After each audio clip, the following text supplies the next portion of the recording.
Bonjour à tous, bienvenue dans cette nouvelle vidéo sur ma chaîne YouTube et on se retrouve aujourd'hui pour parler de mes achats comics de ces dernières semaines. Je vais dire certainement des achats comics du mois de mai, en tout cas spécialisés Marvel. En sachant qu'il y en aura d'autres dans d'autres vidéos achats, c'est juste que là je l'ai spécialisé sur les achats qui ont un rapport avec le MCU. Parce que j'ai acheté des comics vraiment en rapport avec le MCU ces dernières semaines. Puisque le Marvel Cinematic Universe ou Marvel Sony Universe, hein, vous m'en ferez gré, a proposé pas mal de films ces derniers temps, ou pas mal de séries. Alors je pense à Moon Knight, on peut penser à Doctor Strange, et on peut penser également à Morbius, trois films et séries de différentes qualités, qui m'ont en tout cas permis d'avoir des comics, puisque peu importe la qualité des films qui sont proposés, ça permet toujours des rééditions, et des rééditions intéressantes, voire même des nouvelles éditions pour certaines. Et justement, on va commencer par une nouvelle édition. Alors, j'avais déjà, moi, une série Morbius qui était sortie il y a quelques années en Spider-Man hors série, qui était cool, bon, pas non plus extraordinaire, mais cool. De toute façon, Morbius, ça a été un personnage ultra secondaire, hein, c'est un personnage secondaire depuis toujours, et quand il a une série régulière, ils mettent pas les gros big guns, quoi. Ils mettent des dessinateurs un peu secondaires, des scénaristes secondaires, et globalement, on a presque de la chance que ça soit publié. Mais là, vu qu'il y avait le film, eh ben, ils ont ressorti ça, donc il est sorti en deluxe, je crois. Je l'ai pas pris puisque je l'ai dans un kiosque, quoi.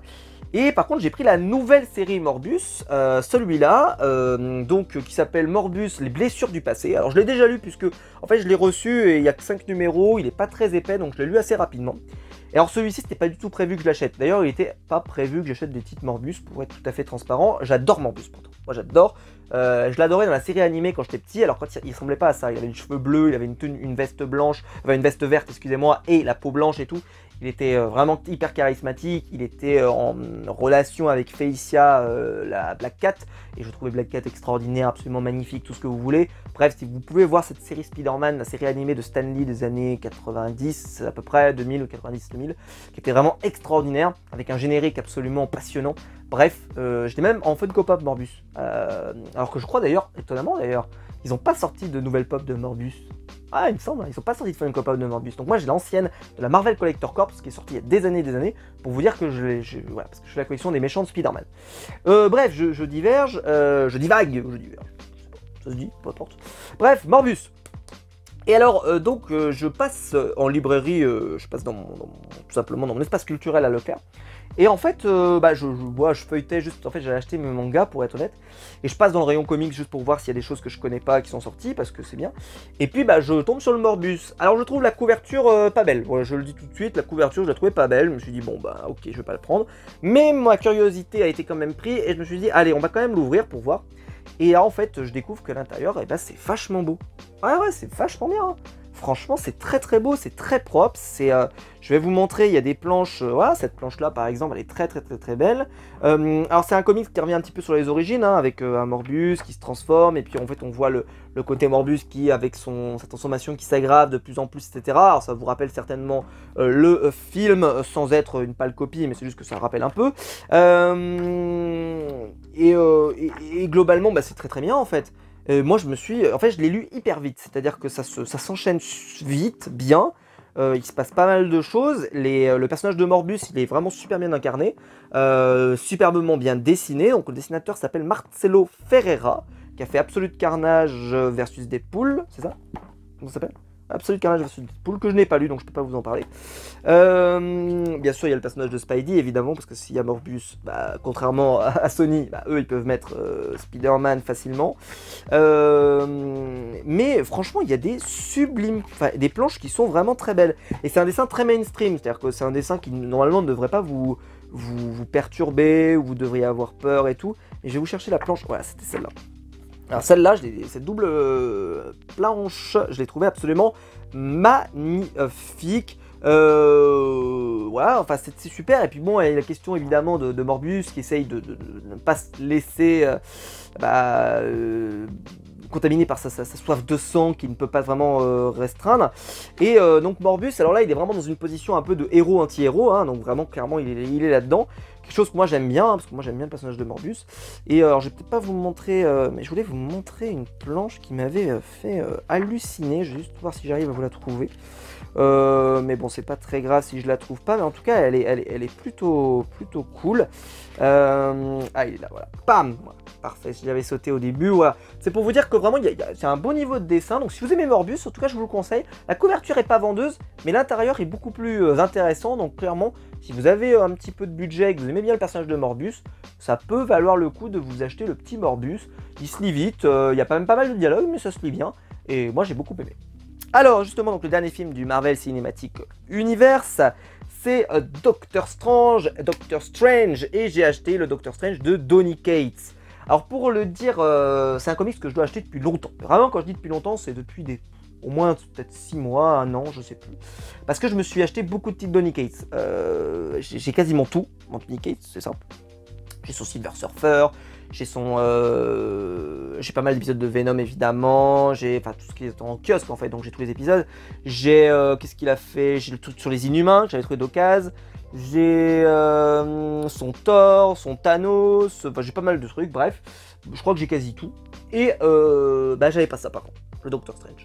Et en fait, j'avais contacté en commentaire, quand il avait fait sa vidéo sur le Donny Cates verse, il y avait Max Faraday, que vous connaissez peut-être sur YouTube. Je lui avais demandé, parce que moi je connaissais pas, je lui avais dit est-ce que ça vaut le coup de prendre peut-être limite, moi vu que je suis pas un grand fan de Doctor Strange, j'ai pas forcément envie de me prendre tout, est-ce que si je prends juste Damnation, c'est-à-dire juste le volume avec les 4 numéros, est-ce que ça peut valoir le coup? Est-ce que je vais tout comprendre, etc. Et il m'avait dit ouais, mais ce qui est dommage, il m'a dit oui, tu y arriveras, mais ce qui est dommage, c'est que Damnation, les 4 numéros, c'est peut-être ce qui est le moins bon dans ce qu'a prévu Donny Cates sur le personnage de Doctor Strange.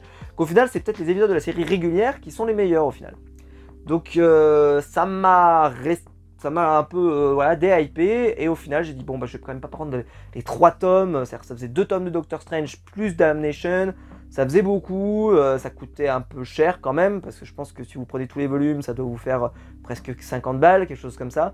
Et quelques mois après, eh bien, Panini a réédité le Deluxe, en fait, qui est sorti aux États-Unis, contenant les épisodes 381 à 390 de Doctor Strange et Damnation 1 à 4. Et donc, ce qui fait qu'en un seul volume, vous avez tous les épisodes. Et là, clairement, je me suis pas fait prier, j'ai dit ok, je le prends. En fait, c'est pour ça d'ailleurs qu'il avait pris l'édition VO, lui d'ailleurs aussi, je crois. Oui, il me semble, j'en suis quasiment sûr. Alors, je l'ai pas encore lu, ça je vais pas vous mentir, ça sera lu cet été. Parce que c'était pas forcément dans mes plans, projets immédiats de le lire. Donc ça, je vais pas pouvoir vous en parler outre mesure. Ceci étant, vu que les conséquences de ça sont connues depuis un petit moment dans je sais pas comment on appelle, le Cates Marvel Universe, forcément je connais un peu. Voilà, après ça a l'air cool, ça a l'air bien dessiné, enfin en tout cas de façon assez satisfaisante. Je sais que ça parle beaucoup de Mephisto, je crois que ça se passe à Las Vegas, c'est 2 choses que je sais. Je crois que c'est pas le meilleur de ce qu'a fait Donny Cates, évidemment, mais ça reste satisfaisant. Et bon, après ça a eu des conséquences relativement faibles, en tout cas sur l'univers de Donny Cates au sens large. Il y a eu juste, je crois, au rapport avec le Ghost Rider, je crois, qui est quand même assez important dans le récit. Et de mémoire, je crois que, vu qu'il y a Mephisto, je pense que ça a aussi des conséquences sur lui. Et puis ça doit être à peu près tout, je sais pas, est-ce qu'il y a d'autres choses, mais voilà. En tout cas, je suis assez content de l'avoir, et personnellement, j'avais peu de Doctor Strange, puisque le seul Doctor Strange que j'ai, moi, c'est le run de Jason Aaron, qui est sorti en omnibus d'ailleurs. Je vous encourage à l'acheter, c'est vraiment trop bien, c'est magnifique, etc. Moi je les ai en 100%, je vais pas les racheter, hein, ça va. En plus je préfère les 100%, je suis honnête moi.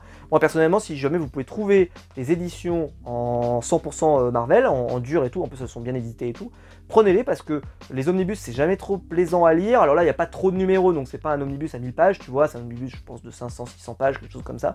Même parce qu'il y avait 600 pages je pense, parce qu'il y avait 4 tomes dans l'édition classique. Mais globalement voilà, ça doit être très cool, et je vous le recommande en tout cas. Mais si vous pouvez trouver d'occasion, peut-être que ça peut valoir le coup aussi. Alors j'ai acheté beaucoup de Deluxe, hein, donc là le reste c'est que des Deluxe. Et alors le Deluxe à ne pas rater. Ouais, le Deluxe à ne pas rater, je pense que c'était celui-là. Bien sûr, donc la série Moon Knight est sortie, et comme tout le monde, j'ai pris le Jeff Lemire et Greg Smallwood sur Moon Knight. Alors il y a les 14 numéros de la série Moon Knight, et vous avez l'intégrale, tous les épisodes scénarisés par Jeff Lemire.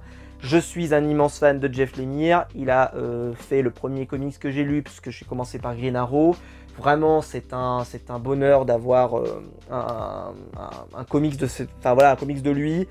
Alors je l'avais pas pris à l'époque parce qu'il y avait beaucoup de sorties, parce que forcément je peux pas tout lire, etc. J'étais étudiant, il n'y avait pas forcément la possibilité de pouvoir tout acheter. J'ai déjà beaucoup de choses en plus, hein, mais voilà, je peux pas tout acheter.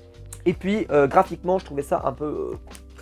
voilà, c'est pas forcément ma cam, tu vois, tu sais, moi je suis un peu plus mainstream, je vous montrerai le comics d'après d'ailleurs et vous allez voir la différence, hein, ça va vous sauter aux yeux. Maintenant, il faut le savoir, c'est un run qui a été, déjà qui a inspiré la série, hein, vous pouvez le voir, qu'est-ce que je peux vous montrer, voilà, rien que quand vous regardez ça, il y a quand même des inspirations de la série qui doivent vous sauter aux yeux, la 4e de couverture également, qu'est-ce que je peux vous montrer? Voilà, alors il y a un découpage assez innovant, assez cool, c'est vraiment super, hein, faut le dire. Je ne l'ai pas encore lu évidemment, parce que ça c'est pareil, je pense que je vais me le garder pour cet été, parce que là j'ai plein de corrections, je suis vraiment débordé. Bien sûr, on va aller dans la psyché de Moon Knight. Après, il y a des couleurs sympas, hein. Ça par contre, je ne dirais pas le contraire. Mais voilà, alors ce Moon Knight là, clairement, c'est le meilleur run considéré sur Moon Knight. Voilà, à peu près. Bon, après, on peut peut-être te dire, non, mais c'est peut-être lui, peut-être machin. Mais en tout cas, les 99% de la population mondiale, qui lisent des comics évidemment, vous disent que c'est ce qui s'est fait de mieux sur le personnage de Moon Knight. Donc clairement, vous prenez pas de risque si vous achetez celui-là. Il y a une nouvelle série qui est sortie en 100%, je ne l'ai pas acheté parce que en fait la couverture elle est absolument badass, c'est de Stuart Timonen, mais l'intérieur est beaucoup moins beau. Et donc personnellement je l'ai pas du tout pris, je voulais vraiment celui-là, donc celui-là quand il est sorti je l'ai acheté, j'ai dit celui-là il me le faut, je l'ai précommandé il y a déjà un moment, je suis trop content, 14 numéros, il est bien épais, il va y avoir pas mal de lectures dessus, donc ça clairement cet été je vais me régaler, ça c'est vraiment au sommet de ma pile, c'est le premier que je vais commencer au mois de juillet. Et le deuxième que je veux, peut-être même d'ailleurs je le commencerai peut-être même avant, à mon avis, parce qu'en termes de chronologie ça s'est passé avant, donc je pense que par logique je vais peut-être commencer par celui-là. C'est toujours sur le personnage de Moon Knight, toujours en deluxe, les épisodes de Moon Knight de Monsieur David Finch. Et au scénario, c'est Charlie Huston. Ça fait des années que je veux lire ce truc là, alors vous avez les 13 numéros en sachant que c'est pas une intégrale, c'est-à-dire que oui c'est une intégrale, il n'y a pas de tome 2 et il n'y aura jamais la suite, mais il y a d'autres épisodes qui sont sortis, je crois qu'il y a dû y avoir une vingtaine ou 30aine d'épisodes, je sais plus, mais c'est plus David Finch et je crois que c'est même plus le même scénariste à vérifier, mais en tout cas c'est plus David Finch. Là vous avez l'intégrale des épisodes de David Finch et donc ils ont réédité le meilleur on va dire du run. Alors je vous ai montré juste avant des dessins que j'estime étant moins mainstream. Là, c'est du dessin mainstream à mort, c'est-à-dire que c'est tout ce que j'aime. Alors je dis pas que c'est parce que j'aime que le mainstream, hein, mais forcément, Jean-Pierre Jean-Jacques, David Finch quoi. Non mais voilà, il y a un moment, faut dire les termes comme ils sont. Pour ceux qui ont lu sur Batman Rebirth récemment, il était déjà au sommet de son art. Mais là, il était déjà au sommet de son art à cette époque. Alors, ce que disent beaucoup de gens, c'est que par contre, que c'est beaucoup plus sombre que l'autre que je vous ai présenté juste après. Donc, ça vous donne une image un petit peu, d'un Batman version Moon Knight, en fait, en gros. Hein. Mais regardez-moi ces planches, quoi. Enfin, il y a un moment, qu'est-ce que tu veux dire? C'est absolument sublime. Donc, moi, néophyte sur le personnage de Moon Knight, personnage que je connais pas, celui que j'ai le plus envie de lire des deux, juste en mode grouillot, hein, juste parce que j'y connais rien, c'est celui-là évidemment. Parce que celui-là, mais chaque planche, je vais le dévorer. J'avance juste un peu parce que j'aimerais vous montrer des planches particulièrement, tu vois, rentre dedans, enfin, mais c'est vraiment sublime. J'essaie de faire gaffe parce que je me dis que on sait jamais. Ah, c'est trop beau quoi. Alors, par contre c'est sombre, hein, faut reconnaître, en ancrage et tout, mais comme c'est beau, regardez-moi ça là. Boum, oh là là là là. Ah ouais non mais là, cette couverture là, moi c'est celle-ci que j'aurais mis d'ailleurs en couverture du tome, j'aurais mis celle-là, parce que je la trouve vraiment dingue. Qu'est-ce que je peux vous montrer? Regardez-moi ce découpage, c'est dingue. Alors voilà, je crois que scénaristiquement c'est un peu moins bon. Par contre, je pense que ce qui aura un intérêt, c'est que c'était la première série régulière après les séries des années 90 ou je sais pas quand. Ce qui fait que je pense que c'est un excellent point de départ. C'est-à-dire que je pense que ça a dû être bien facile pour les gens qui veulent commencer parce que c'est presque un nouveau départ pour beaucoup de gens. Donc je pense qu'il faut peut-être mieux commencer par celui-là, peut-être que par rapport au run de Jeff Lemire. J'en sais rien. Le petit Spider-Man, il est là. Voilà, ça fait plaisir. Non mais c'est trop bien quoi. C'est vraiment trop bien. Et puis David Finch, vraiment, mais ce qui est cool avec David Finch, c'est que c'est toujours pas... Oh là là là, regardez-moi ça. Alors ça les enfants, regardez comme c'est beau. Non, je fais une pause, on fait une pause dans le rythme de la vidéo. Mais parce que ça le mérite, il mérite tellement là. Oh, incroyable. Bon, on va arrêter parce que j'ai peur de me spoil en plus. Mais clairement, voilà, c'est le comics du mois, c'est le comics... en fait, ces deux-là, là, les deux comics Moon Knight, peu importe ce que vous avez pensé de la série d'ailleurs, c'était les deux comics du mois. C'est-à-dire que les deux comics à cette période, c'était ça. Plus un autre comics Marvel dont nous parlerons dans une autre vidéo. Qui là a tout éclipsé, c'est le meilleur des meilleures lectures que j'ai fait depuis le début de l'année. Gros teasing, c'est la meilleure lecture du début de l'année. Bref, Moon Knight, les deux tomes, ça fait 70 €, enfin 32 et 32 je dirais, 34 peut-être pour les deux. En tout cas, ça vous fait 65 € on va dire pour l'ensemble. Mais clairement, vous avez un pan entier d'univers de Moon Knight avec ces deux tomes. Je crois que c'est à peu près tout ce qui est sorti, je crois, plus le 100% que je vous ai présenté, enfin dont je vous ai parlé, et puis une intégrale, mais personnellement je m'en contrefous. Mais voilà, vous avez pas mal de bonnes choses en tout cas, et clairement ces deux-là, voilà, si vous devez en privilégier un, je crois que celui-là est le meilleur, mais celui-là, je pense que c'est celui où je vais prendre la claque. Voilà, à vous de voir. Ça vous aide, hein, ça vous aide vachement cette vidéo. Prenez les deux. Voilà, ça c'est un bon vendeur de comics qui a rien à vous vendre. Mais en tout cas, c'est prenez l'un ou l'autre. Je dirais que si vous voulez être malin, celui-ci est sorti avant, donc peut-être lire celui-là avant que celui-là. Ceci étant, j'ai cru comprendre, en tout cas de ce que j'ai entendu, que celui-ci est tout à fait accessible et celui-ci est tout à fait accessible. C'est-à-dire qu'il n'y a pas de souci, vous prenez, c'est des intégrales, il n'y a pas de problème. Là, vous avez tous les numéros de Jeff Lemire et là, vous avez tous les numéros de David Finch. Donc, il n'y a pas de souci. Prenez ce qui vous fait le plus envie. Moi, c'est vrai qu'artistiquement, je suis plus proche de celui-là que de celui-là, mais je crois que scénaristiquement, c'est celui-là qui est mieux. Donc en fait, est-ce qu'il n'aurait pas fallu mettre ce scénariste avec ce dessinateur, tu vois? Là, on aurait pris mon Dieu Seigneur. Voilà, et bah écoutez, j'espère que la vidéo vous aura plu. Si c'est le cas, vous pouvez la liker, vous pouvez vous abonner, vous pouvez la partager sur les réseaux sociaux. Il y a le bouton rejoindre juste en dessous pour devenir un membre soutien. Et surtout, dites-moi dans les commentaires ce que vous lisez en ce moment. Est-ce que justement le MCU ou les films vous encouragent à lire des choses? Est-ce qu'il y en a qui ont lu des comics inspirés donc de The Batman ou de Moon Knight ou de Doctor Strange ou etc. Ça m'intéresse. Et puis si vous avez lu d'autres choses, évidemment, je vous attends en commentaire. On aura une vidéo achat comics très prochainement. Vous aurez la vidéo sur les titres Infinite qui sortira également dans quelques jours ou quelques semaines, quelques jours je pense, où je vous ferai la review de tous les tomes 1. Ça y est, je les ai tous reçus puisqu'il me manquait le Flash et que j'avais pas lu, donc je vais pouvoir vous en parler là dans les quelques jours qui viennent. Et on se retrouve donc très vite pour une nouvelle vidéo sur ma chaîne YouTube. Ciao!